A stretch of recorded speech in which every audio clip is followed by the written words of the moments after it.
no és convenient que les persones s'eternitzin en un càrrec, tot i que evidentment a vegades si ho fan és perquè els electors, els ciutadans ho han volgut. Sí, però una cosa és una força política i una altra cosa és una persona, no? Són coses diferents. Però crec que és bo, que seria bo que hi hagués una limitació.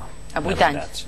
A 8 o a 12 anys, no més. La decisió de descentralitzar organismes reguladors de l'Estat és una decisió acertada del president Zapatero, i com a ministre a mi em va tocar portar aquesta decisió al Consell de Ministres, però és una decisió col·legiada en la que crec.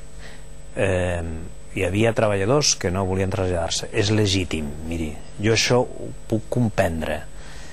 Ara, això no pot condicionar el trasllat d'un organisme regulador, no?, d'aquestes característiques.